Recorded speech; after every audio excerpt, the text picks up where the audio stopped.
Good afternoon, my friends. The Lord be with you. And also with you. Let us pray. Gracious God, we come to you this day, grateful for our past and hopeful for the future. We gather celebrating the blessing of your faithfulness all along the way, and the faithfulness of those you have given wisdom, strength, energy, and treasure.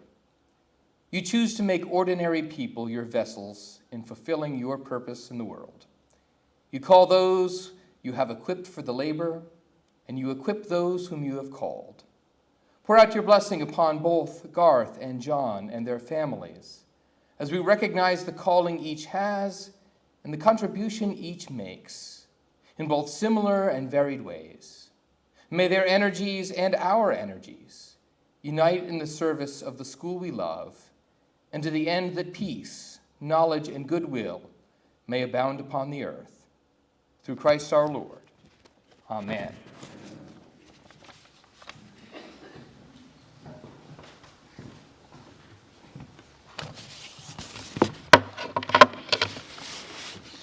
Good evening. I'm Mary Hodges George. I'm class of 1989 and the present chair of the Board of Trustees. And it's wonderful to be here as we share in what I believe we can all agree is a much long overdue celebration. Installations are important moments in time for independent schools and colleges.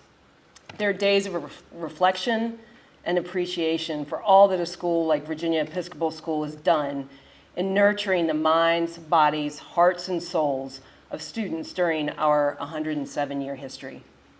It's a day for inspiration, excitement, and hope for our journey ahead. Today, we are here to finally celebrate the formal introduction of Virginia Episcopal School's 13th head of school, Garth Ainslie.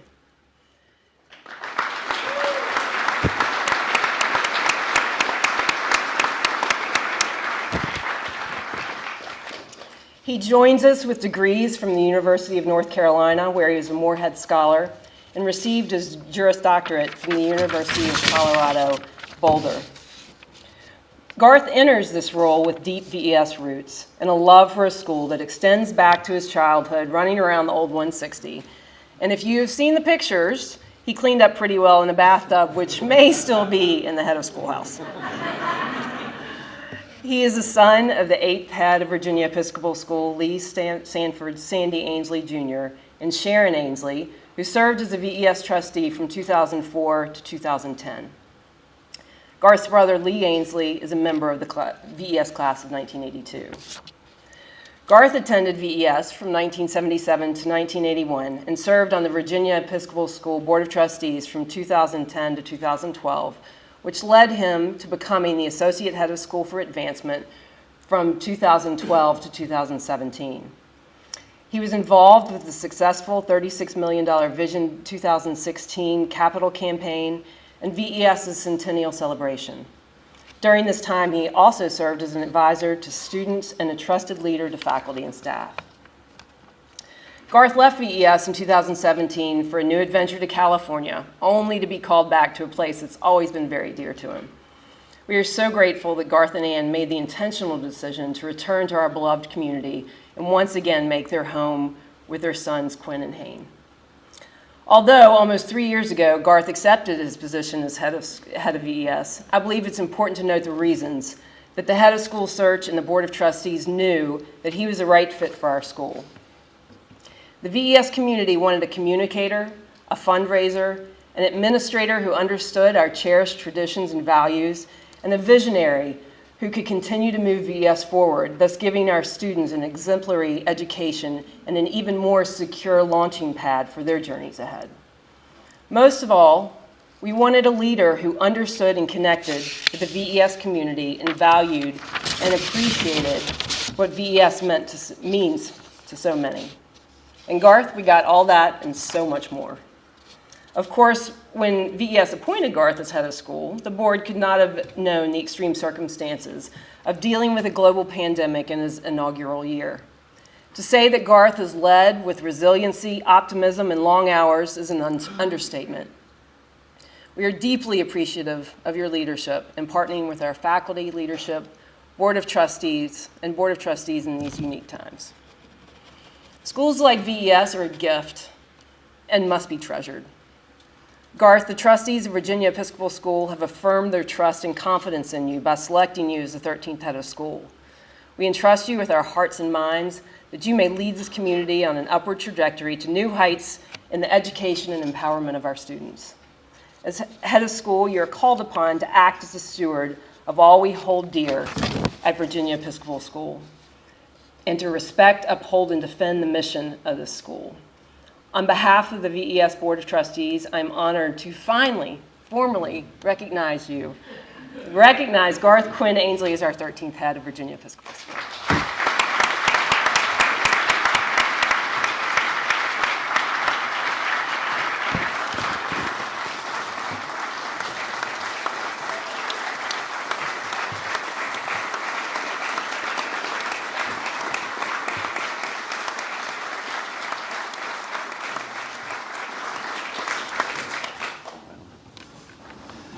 Thank you, Mary.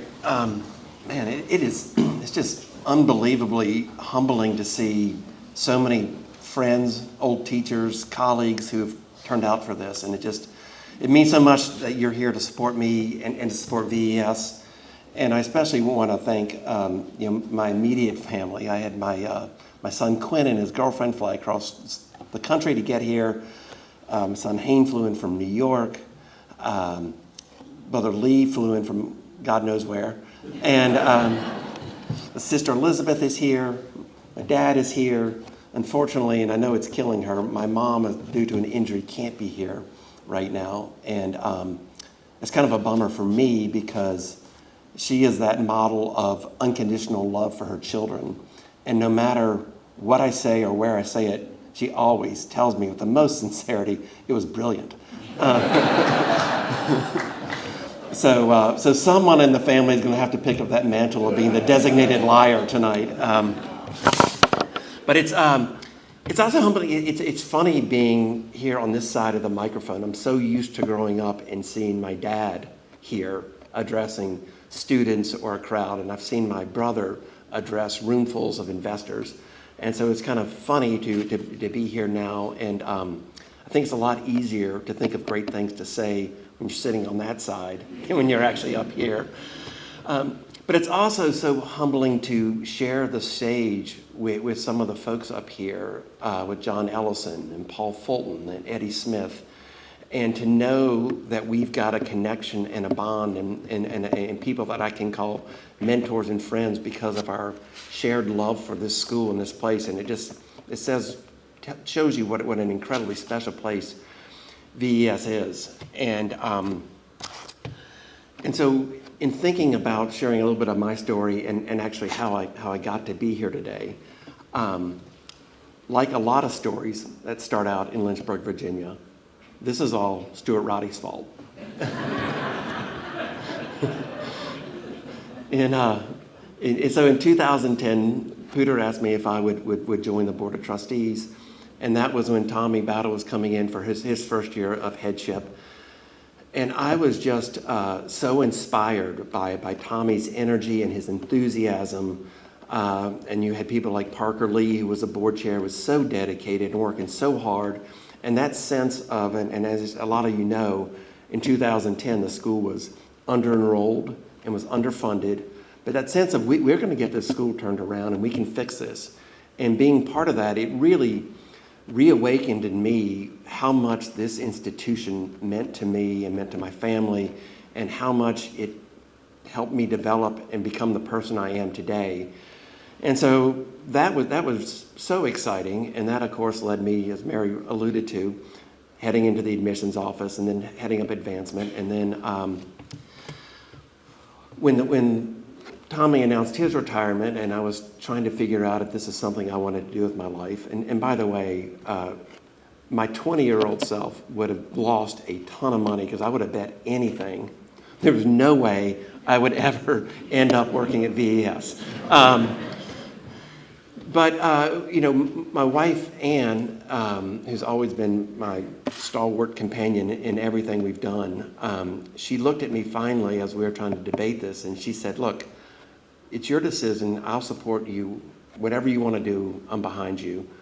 But if you're going to wake up 10 years from now and regret that you didn't go for it, that you didn't put your hat in the ring, then I'm not sure I want to be married to you.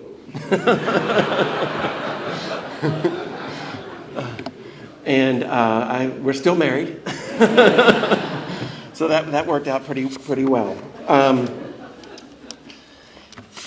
And I just, Bishop Jett spoke about seeking out that which is noblest and finest in each of its students. And I feel that VES is a place that has always found, and I don't consider myself to be terribly noble or very fine, but I think VES has always found that something special in me. And one of the great perks of this job is I get to speak to a lot of alumni. And one of the themes you will hear, the more people you speak to, been to VES, they all sort of talk about this similar experience, that somebody at this school saw something in them that they didn't know was here, and how that gift really changed the trajectory of their lives. And so when I'm talking to the older alumni, they talk about a Joe Banks, or they talk about a Bill Wyatt. And then when I look at my experience here at VES, I was only here from 7th grade to 10th grade, but I just had a Hall of Fame lineup of teachers. I had Mr. Height, Mr. Mack, Mr. Hopkins, who's here tonight, Mr. Smith, Mr. Garmy, Mr. Mundy, Mr. Foster, Mr. Culbertson, that I know is here too, and Mr. Matter. And just, I feel like I was very fortunate to be at VES at a time when we had that many incredible teachers, leaders, mentors, who were always that tradition of really seeking out what is noblest and finest in each of its students. I remember being in one board meeting, and there was a board member, and he was trying to find the right phrase to talk about what VES did for kids. And he couldn't quite put his finger on it, but then he just said, what VES does, it turns the light on. And so VES is certainly a place that turned the light on for me, and it's something that we continue to do. And I'm not going to name all the faculty who are now the proud inheritors of that tradition, but I assure you that tradition of seeking out the noblest and finest and turning the light on for kids is something we still do, and we do it exceptionally well. And all you need to do is come back to a reunion and just watch our returning alumni flock to their former teachers, and you'll know what an impact we continue to have on our students. I feel like I'm coming into VES at a really important and fortuitous time in this school's history. We are talking today in our Board of Trustees and our Board of Visitors meeting about the future of the school and our strategic planning process. And one of the things the consultant spoke to us about was that she had been here for a day and was getting very familiar with the school, is that, VES has made that leap from good to great. We are a great school. And so the trick for us, the tricky part is how do we make that leap from being great to being excellent? And I think in one sense it's fairly simple. We need to continue, and even though things are going really well now, we've really got to push forward for this school. We've got to continue to invest in this beautiful historic campus, but we've got to make sure that it's still vibrant and relevant for today's students.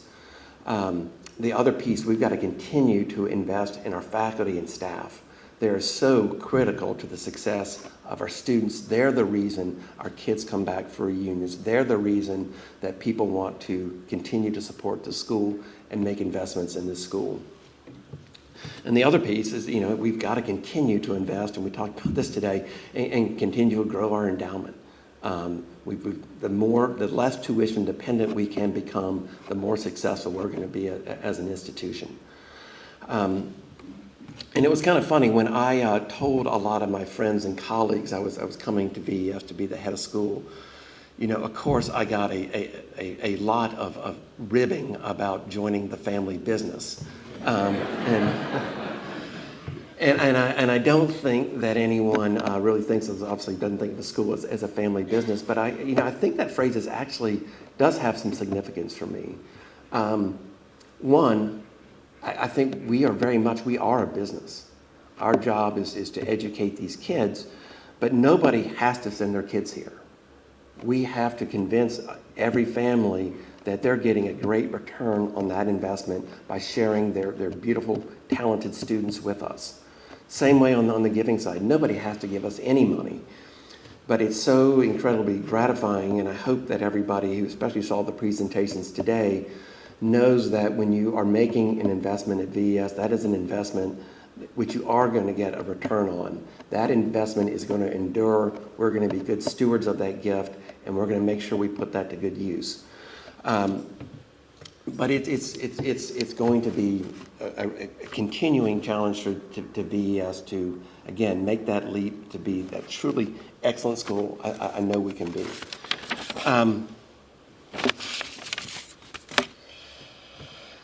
And also in that vein of it being a family business, it's obviously not something don't think I'm going to pass down to my children. I think they've got other aspirations in life. But I do think about when we're making decisions about this school, I am thinking about the long term. I am thinking about my kids' kids and their kids and my grandkids and my great-grandkids. I want this school to endure and to be a place we're always going to be proud of, and we're going to share this common bond over this school, but that's going to be around for the long haul. And again, it's a place that every graduate of VES is going to have their diploma on their wall and view it with incredible pride because of the institution that it is. But again, I'm very humbled to be up here. I'm humbled to be on the stage and share this. And when I first realized I was sharing the stage with John and Paul, I was like, that's probably a good setup for a Beatles joke or something like that. And then I got to thinking about the other recipient of the Robert Carter Jet Award. I knew he would approve of a good Beatles joke, although I don't really have one. But I know that Chris Smith, I know he's here with us in spirit. I can see the twinkle in his eye.